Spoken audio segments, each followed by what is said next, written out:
the reservation bill that Karnataka government was proposing. They want to make sure that people of Karnataka benefit from the growth that Karnataka has got. But it has other repercussions. That can't be the way we run a business. Most people who come out of college are unfit for any job. There was this interview happening and job vacancies were 10. 1,800 people applied for those 10 jobs. See, India has a huge unemployment problem. Clearly, there are very few jobs and lots of people wanting those jobs. We need to create jobs. Unless we create 20 million new jobs each year, and people keep talking about demographic dividend, no, we'll have a demographic nightmare. I was reviewing a book written by Raghuram Rajan. While Raghuram Rajan talks about India has to become for services what China was for manufacturing, I agree 100% with that. India should become, we are well positioned to do so, but it's not a zero-sum game. You can do both. We need to look at manufacturing. We can't afford to ignore it because we have a large number of people who are unemployed, unskilled, young, needing jobs, and manufacturing is the first step for them they can take. 18 million Indians turn 18 years of age every single year. And India has over 100 million people by some estimates who are surplus in agriculture. So India must create 20 million jobs annually to avoid the huge humanitarian crisis. Today we have Sridhar Krishna, a senior scholar at the Takshashila Institution, where he led the 20 million jobs project. Watch my conversation with Shridhar as he highlights the state of employment in India and shares his recommendations for creating 20 million jobs every year in India. Hi Shridhar, thank you so much for joining us on the Neon Show. Oh, thank you very much, Nancy, for having me. So, I want to begin our discussion with the reservation bill that Karnataka government was proposing. Right? Can you please tell us more about the bill and what was government's intention with that bill and what would have been the consequences or potential impact if that bill got, finalized? Sure. I think it's interesting that it's not new. First of all, what Karnataka government was trying to do is not new. States like Haryana and Andhra Pradesh have attempted to do so earlier. And I think it's about ensuring that locals find a place in the growth that the state enjoys. So there have been lots of progress in Karnataka in the information technology industry. So, but people come from all over the country to come and work here. The attraction of Bangalore, I too come from another state. I grew up in Chennai.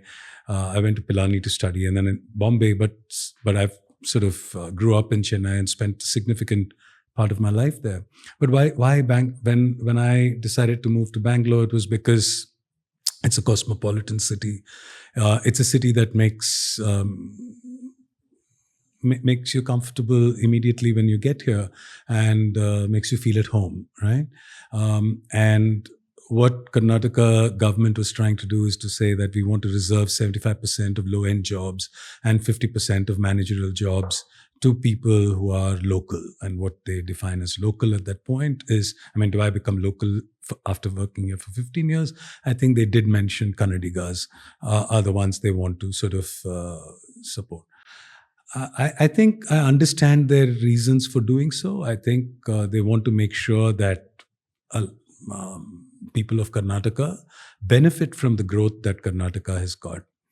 But it has other repercussions. In every policy, I think we talk about, I think you spoke to Pranay a while back, and at Takshashila, one thing we talk about is there are unintended consequences of every policy.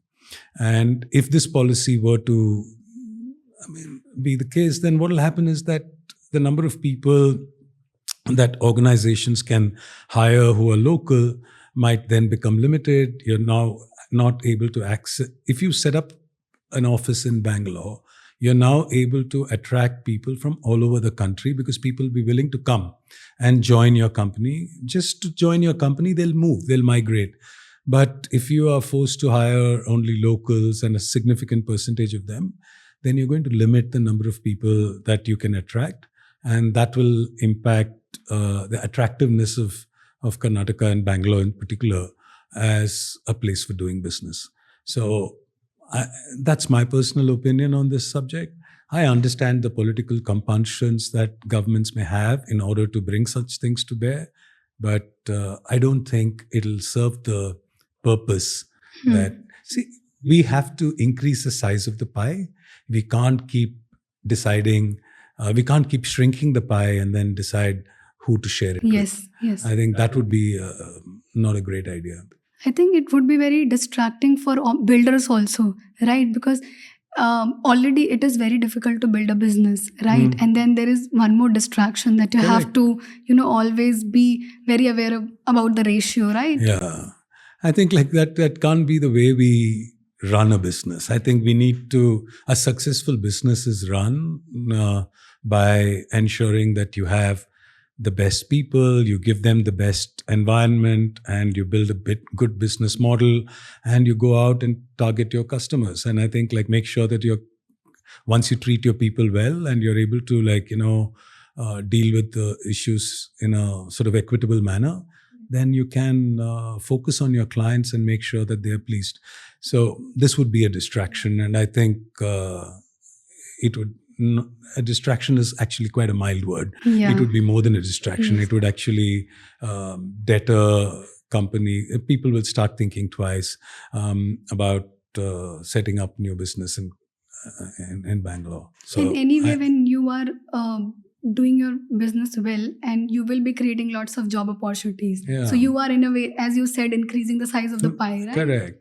I think that's what it is. No, I mean, why do we have? In fact, even when you look at our intense competition that we have to get into colleges in India, the intense amount of competition that we have to get into the UPSC and jobs, etc.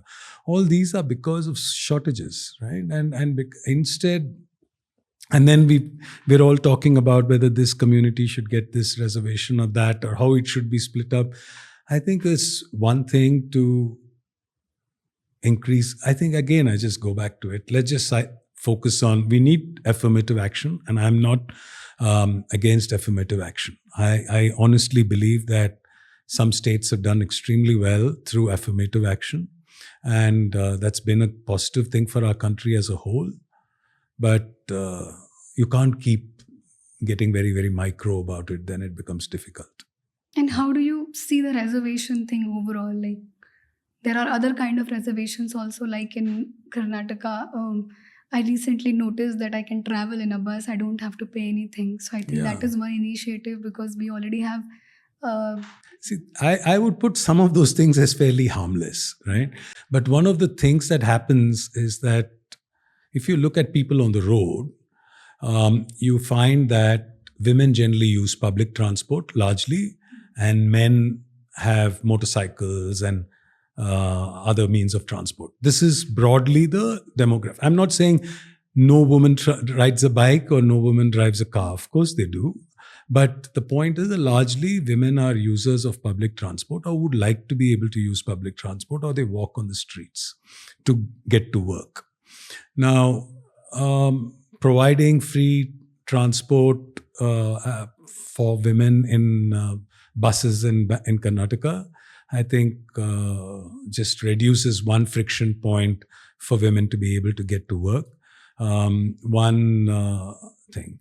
Of course, this should not mean that you just have the same number of buses and then just make the buses more crowded and all that. I think it's important to also, along with it, invest the money you can't just do that by inconveniencing passengers and just packing them into the buses. You need more buses. This is just one solution. Yeah. We need so many. We need many more. We need many more. One of the things that women find difficult is to be able to get to work in a safe and comfortable manner.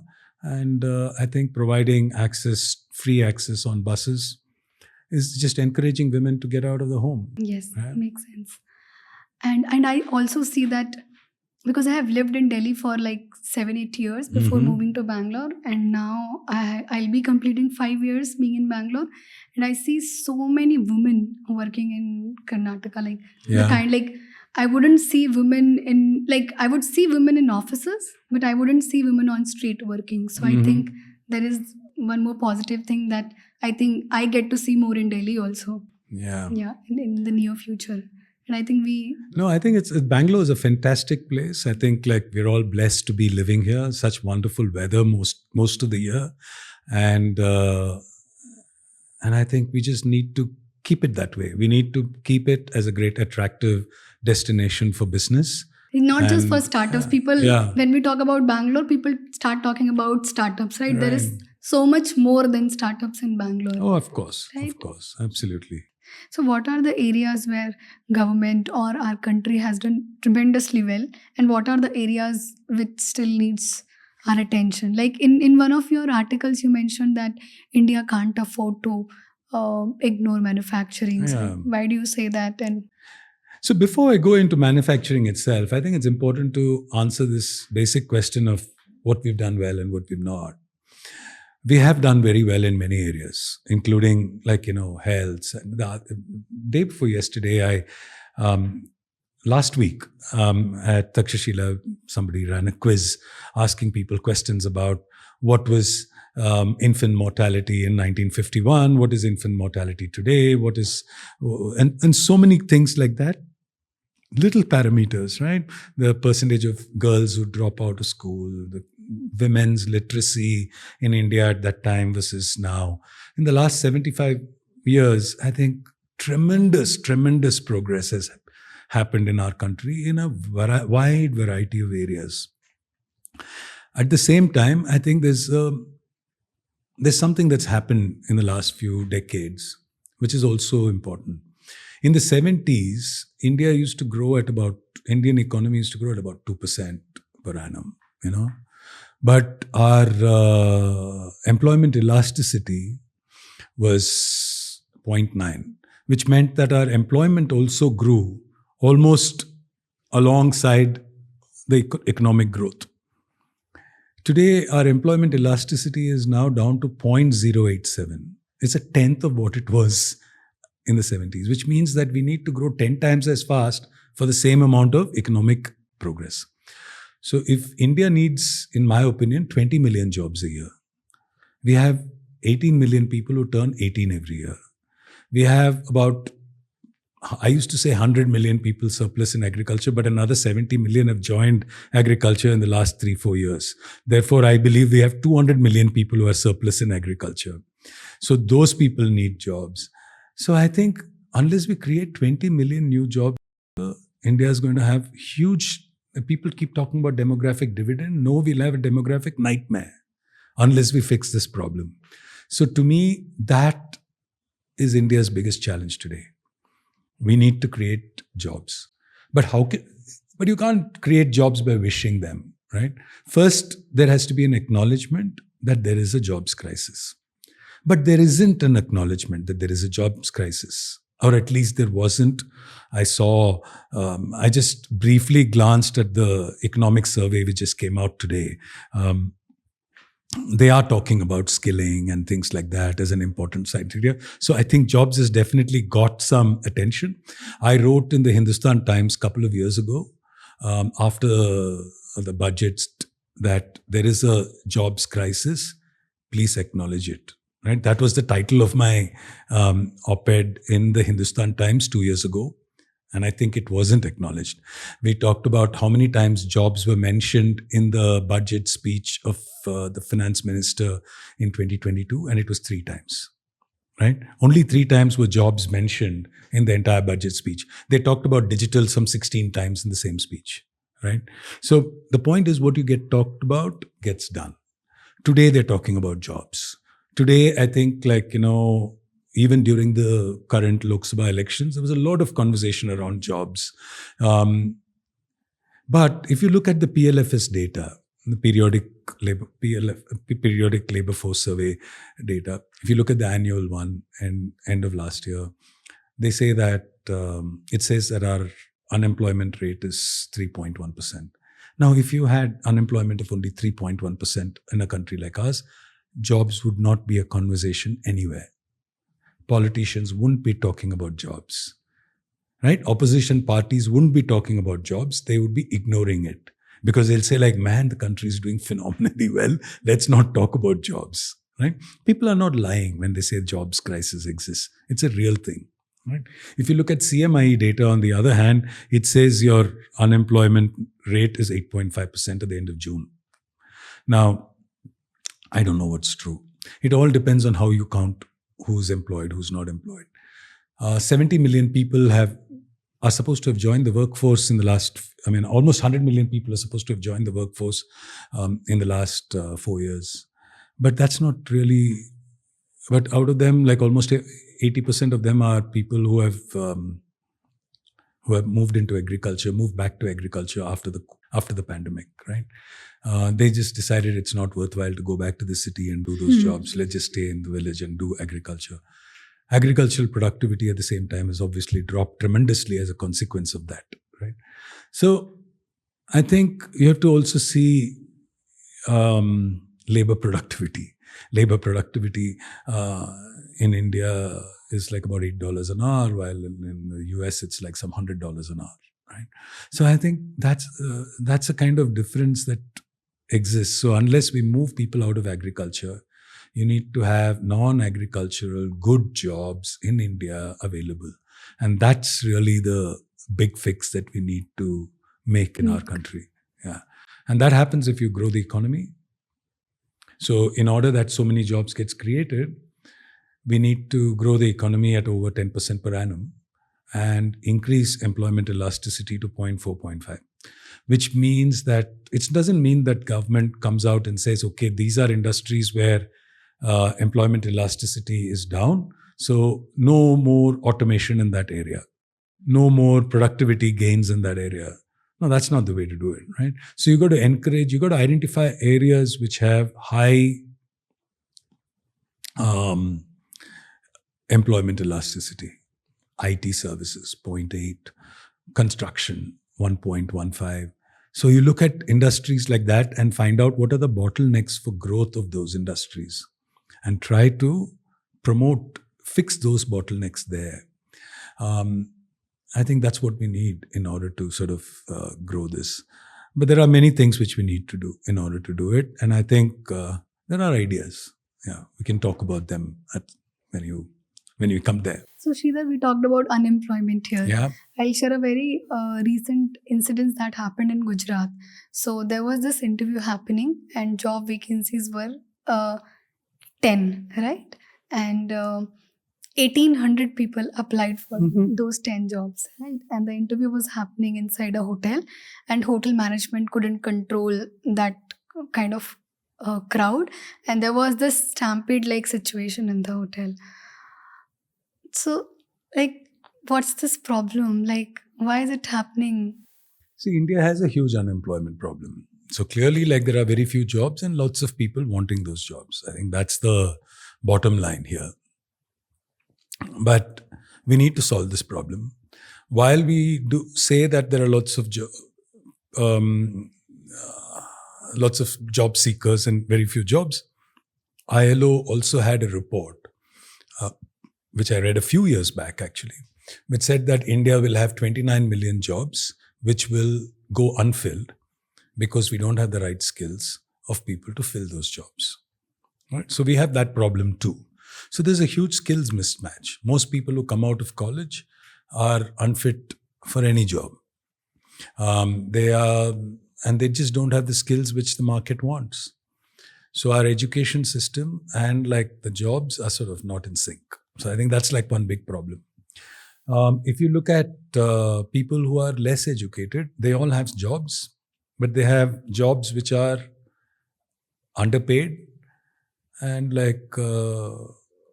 if you look at formal jobs, only some 14% of the people earn more than 20,000 rupees a month. Amongst the informal, casual labor, those kind of jobs, about only 8% of the people earn more than 10,000 rupees a month. So we have those kind of situations where people who are not very skilled, not very educated, have some jobs. They take up whatever job they can get. They are not technically unemployed, but they have really bad jobs, right? So I think we have that huge problem. So we have to fix some things, right? So what do? We can't just keep like saying, yeah, we'll just educate people, we'll get them jobs. No, it doesn't work that way. You've got to create, I think one is we've got to create, manufacturing has typically been the place where a large number of people who want to transition from agriculture to non-agricultural jobs can come. Agriculture employing 55% of our population contributes only 15% to our GDP, right? So it's obviously a very non-productive enterprise. If more and we have added another 70 million people to agriculture in the last 3-4 years. So I think that's not a great place to go. You got to get people out into manufacturing and services. Services jobs typically end up hiring people who are, I think the good jobs in services and the growth in jobs in services has largely been in people with higher skills. Even manufacturing is requiring people with greater skills today than they did in the past. But manufacturing nevertheless has an opportunity for people with low-end skills to join. So we cannot ignore manufacturing and say that we just leapfrog this. India did. We sort of missed the manufacturing boat due to some of the reasons we talked about the small scale sector, the labor situation, poor infrastructure, etc. Manufacturing didn't take off. Now, today things are getting better, but our focus is now gone into services, and we're thinking we just grow in services. That's not possible. I think we need to grow manufacturing also. I think so. That's something that I did write about sometime recently. I was reviewing a book written by Raghuram Rajan on ideas for the new economy. It's called Breaking the Mould, and there I talked about. While Raghuram Rajan talks about India has to become for services what China was for manufacturing, I agree 100% with that. India should become, we are well positioned to do so, but it's not a zero-sum game. You can do both, right? So I think we need to look at manufacturing. We can't afford to ignore it because we have a large number of people who are unemployed, unskilled, young, needing jobs. And manufacturing is the first step for them they can take. If they work for the next 10 years in manufacturing, that's fine. Maybe they'll shift to services afterwards. But the point is, let them get some jobs today. So for that, we need to sort of push for our manufacturing. India is doing a lot of work in terms of PLIs, etc., in order to make that happen. There's performance-linked incentives, productivity-linked incentives. But the point is that the intention behind it was to grow manufacturing, grow our capability, create some global leaders, at the same time increase our number of people, provide jobs for a large number of people. I don't think that the PLI schemes that we have so far, huge amounts of money have been allocated for it. But I think if you're talking about it as a potential for increasing jobs, that's not happened. Maybe today they might tweak the PLI scheme to sort of make it more linked to job creation. But the way it stands today, it has nothing to do with job creation, right? So the incentive, somebody can come, set up something, and they'll get those incentives, but it's not connected to how many jobs they created. So I think that's a fix that needs to happen. The other thing that we could do is create new cities. All our big cities, capitals, cities of our country, of our various states, are not in great shape. They have got overcrowded. They don't have the right infrastructure for the amount of population that we've got. Because they were not designed. They were not designed to have this many people, right? So a great idea is to have new capital cities built and new cities built, right? So I think new cities, it is well established that if you create new cities, you will create jobs in building the city. You will create new jobs because more people come into that area, restaurants, service sector, all types of jobs get created when you create a city. But people tried setting up some private cities in the recent past, like Lavasa, etc. They didn't succeed. They were flops. Why? Because you can't get enough companies to shift there. If you don't get enough companies to shift there, there are not going to be jobs there. If there are no jobs there, why will people come and just live there? It can't be a holiday resort, right? You need a place where people can actually go out and work for it to become a viable business place.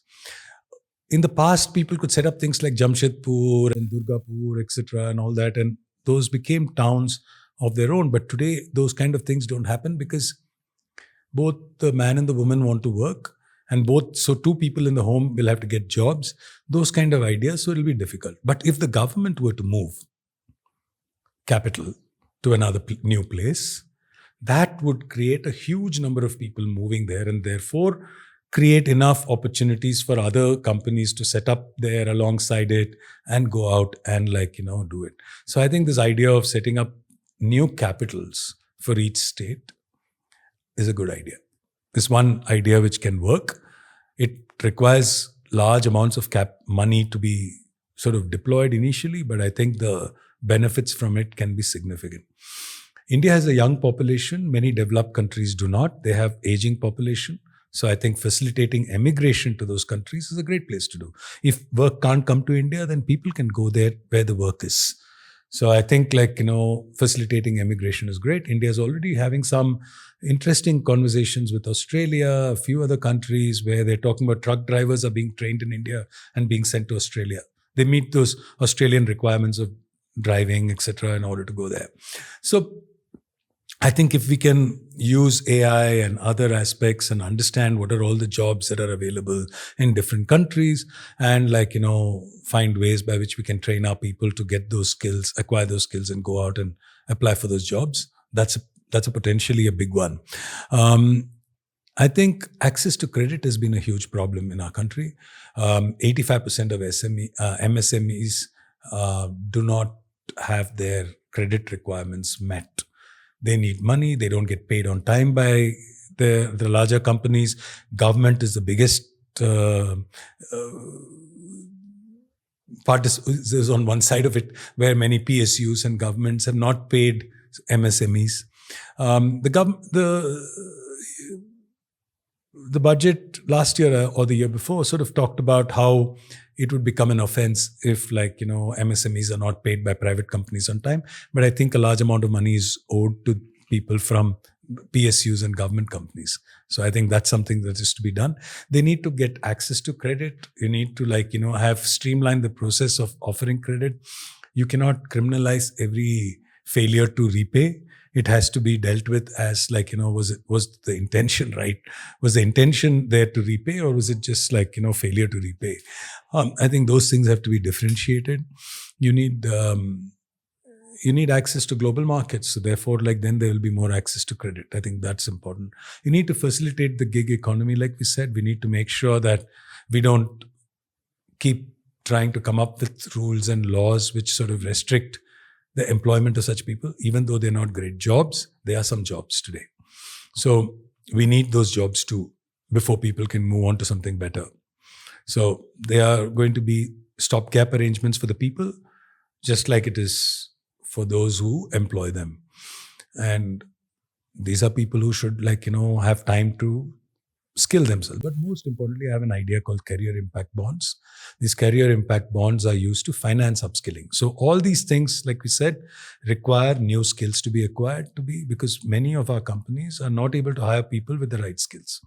They want people to be differently skilled. So how do you do that? Somebody is earning 10,000 rupees a month as a lathe worker somewhere. If he has to give up the job for 3 months in order to acquire new skills and become a CNC machine operator, he doesn't have the resources to take 3 months off. He needs to work. So what does he do? He doesn't go for that training. But if somebody were to say, I'll give you a loan, I'll give you money, you go and do it, person might be tempted, say, okay, yeah, let me do this. Maybe I'll earn 25,000 rupees with that new job and I'll be able to repay this loan. But then he worries that he might not get the right job. What if this training company doesn't teach me properly? So all these fears. So I said, why don't we give at-risk loans to people to acquire skills? Which means they repay the loan only if they get a job which pays them more than a certain amount of money. And then you get a percentage of their future income over time. Right? So this is not a new concept. This was established by a company called Social Finance in the US. It's over a decade old.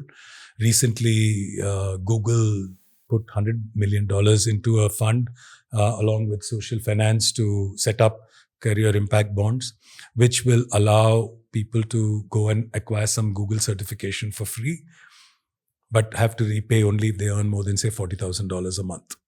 Per annum. So that kind of thing will help in attracting finance to this kind of work. Now, the training institute doesn't have unlimited money, unlike Google, which might have the $100 million to just provide it. The training institute may not have the money to provide an at-risk loan. So they'll have to pool all these loans and then sell it to a bank. And then you can create bonds out of it, which can then be, you can have multiple tranches in those bonds. These bonds can have senior tranches, which might be AAA rated. 60% of the money may be in senior tranches because you expect that certain amount of money will come back. Then they have the junior tranches where people take more risk.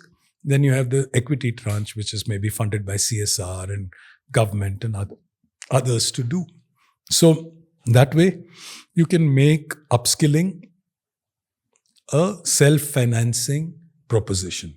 Rather than saying that we have so many new skills to train, new skills will be required every 3 years. How can I go on spending tens of thousands of rupees on somebody and just provide free training? Today, the government has stopped. The new economic survey has identified a bunch of skills that are required. Now, there's no way the government can just provide these skills for free, right? There's a limit to what it can do. But if we create an environment where somebody can take a future lien on your income by doing this. Today with Jandan, Aadhaar, Mobile, with that you can actually track the income that goes into somebody's bank account. And then if there is a lien given on it protected by the law, then you have a system which can work, which can at scale, driven by market, without the market saying that, without the government or somebody sitting in some office somewhere deciding that these are the skills that people need. Instead, you have a situation where the market will see what types of skills get repaid, what types of training gets repaid, what types of training don't, which institutions training candidates are employed and which ones don't get jobs. All that will decide where the money should go. The market will then automatically decide where the money will go, and therefore everybody's interests are aligned. And people who are seeking new skills are not at the mercy of some fly-by-night training institute which provides a certificate but no training. Yeah. So people need some kind of surety. I think one such example for the situation can be, there are so many bright people who are already doing the jobs, but they think that there is better opportunities out there and they deserve those opportunities, right? So they pursue MBA, and for the next 2 years they are not earning. They're just learning. They're not earning, but they only leave their jobs for colleges where they know that they will get placed. Correct. They will get placed, right? Correct. So people leave India, go to US, and then they do their MBA, and then they work there because they'll be paying, they'll be getting good amount of salary, so they can pay back their loans, and then they come back to India because they know that they will get some kind of jobs. Right? But if you join an IIM or something, there's no problem getting a loan, right? But on the other hand, if you were to join a small institute somewhere, there may be a problem. But even those small institutes might be able to get you jobs which will help you to go ahead. But if you got at-risk loans, you would do that. But forget about, I'm not even talking about things like MBA, etc. These are established programs for which probably money already exists.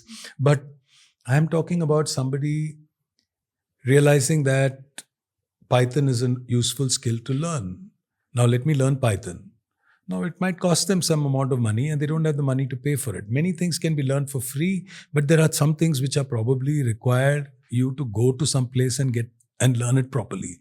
And these at-risk loans, supported by financing through career impact bonds, I think makes this whole learning, upskilling process a viable one. There's a lot of conversation in this recent economic survey. I just broadly looked at some 6 pillars that they're talking about, and they talk about boosting private investment, expanding MSMEs, agriculture as a growth engine, green transition financing, bridging the education employment gap, which we talked about, and building state capacity and capability, which also we sort of briefly addressed. Yeah, but building that education gap is very crucial, and the way to do it is, in my mind, there's no better way than to use career impact bonds. Nice. And we Yeah. also talked about focusing more on other cities other than the tier 1 cities, right? Yes. And I think Chandrababu Naidu has done an amazing job with Hyderabad because earlier tier 1 cities like Mumbai and Delhi and Bangalore had those kind of opportunities. He not only brought ISB to Hyderabad, he only brought Microsoft to Hyderabad, Yeah. right? So people who can now just they can study in Hyderabad, and because we have Microsoft and there are other MNCs also who are now, getting established in Hyderabad. Not in they're choosing Yeah. Hyderabad over Yeah. Bangalore and Correct. Mumbai. And then now they're talking about building a new Yes. capital for Andhra Pradesh Yes. elsewhere. So I think, that's Yeah. what we need. We need like new capitals. We need like growth of tier 2, tier 3 cities. We need better infrastructure there. And I think we need to improve women's labor force participation Yes. rate. Yes. I think that's very important. Yes, I think for Because the a large last percentage of our women are not in the workforce. I think for the last 2 decades, this women workforce participation has been declining. Yes. And I think Bangladesh is doing better job than us in this sector. So can you share your recommendations how we can improve You this talk situation? about Bangladesh doing better. There was a brief period when we were worse than Afghanistan. Right? So, I mean, when you think of it, put it in perspective, there's a huge problem. Right? Today, we are at 25 point something as our labor force participation rate for women. Men are at 74.4, women are at 25.6. Overall, according to PLFS data, it's 50.2% workforce, labor force participation rate. Overall, women 25.6. CMI, according to CMI, the labor force participation rate is even lower than 50%. Right? Now, that means only 50% of the people in our country are either working or looking for a job. The other 50% are not even trying. They've given up. They believe that I won't get a job if I apply. Or maybe a few people will be very rich and they don't need to work, but like a large number of people just are not applying because they don't see opportunities. So we have that problem. So that's one. Number two, women's situation is very poor in our country. It sort of increased steadily till 2000 and then declined. I think it's also to do with economic growth. There is a known theory that, like in a country like India, which is very traditional, where we want our women to be at home and things like that, as the economic status of the home improves, people say, what's the need for you to go to work? If you're very poor, the women go to work. If you become a little more affluent, you say, like, why don't you just stay at home and like look after the house? Why do you need to go to work? Right? I think that's the sort of mentality people, at least from my generation, are extremely guilty of. And I think like we have done that. That's one part that I'm not talking about your generation, at least my generation. We were sort of, if there was not, you start saying like, there's enough money at home, why do you need to go to work kind of mode, right? That attitude. That's one big problem. And if the poverty is very high, then people say it's all right. I mean, we have no choice. Then they let the women go. Men in India, we don't do much work at home. Globally, women do 4 times as much work in the home, unpaid work at home, as men do globally. In India, it's 9.8 times. Women do 9.8 times as much work in the home as men do. These two things make it like, if the income level in the home increases, it just becomes sensible for the woman to just say, even if the people in the house are willing to let her go or wanting her to go to work or don't have any objection or anything, she might just say like, what the hell? I have to do so much work at home. Yes. Why should I go? Yes. So I think like that's one big problem. That's at the home. Government can do very little to solve that problem. Let's be also realistic about it. What can the government do? We can make some speeches. We can talk about how it's important. You can do all that, but you can provide some rhetoric and things like that. If you look at the things that government can do, there are a few things. And one of them is to spout some rhetoric, and that's something that they can sort of do. But the real thing is that there are other reasons are women don't feel safe at work. Now imagine, I told you 90% of our working population in factories are working in organizations which employ less than 20 people. In an environment where there are 18 men, 19 men, is like one woman going to feel comfortable working there in that environment. So that is why Bangladesh is successful, because Bangladesh was able to attract large-scale manufacturing, especially in garments, which employs large numbers of women. Women feel comfortable working in organizations run by women. Women feel comfortable working in organizations where there are a large number of women working. So they feel safe, physically safe. I think that's another reason why structurally we have a problem, because of our lack of attention to large scale manufacturing, our intention to keep things small, our ideas of reserving things for the small scale sector. All those things have sort of structurally kept this difficult for India.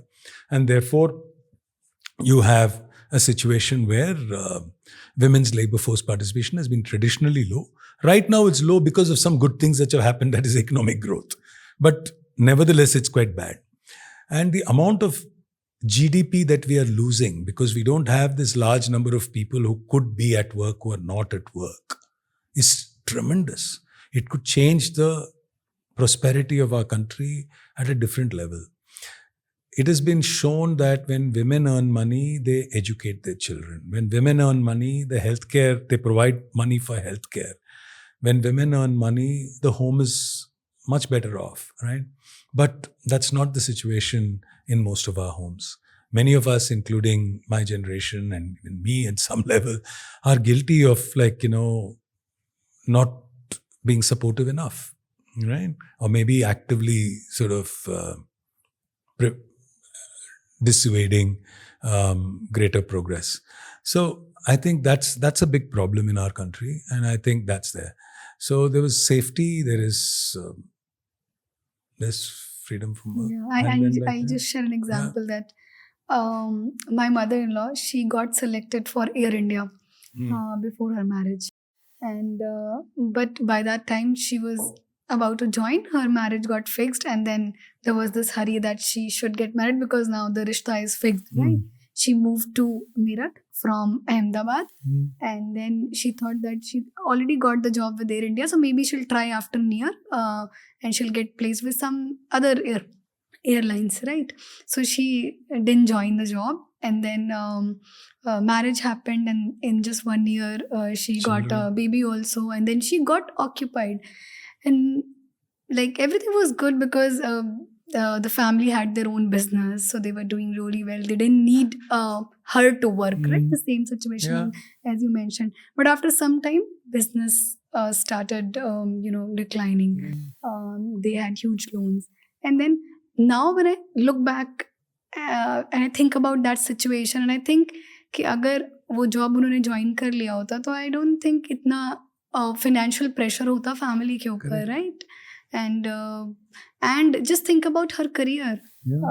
Like someone working with Air India for like 30-40 years, it's just an amazing opportunity she missed, right?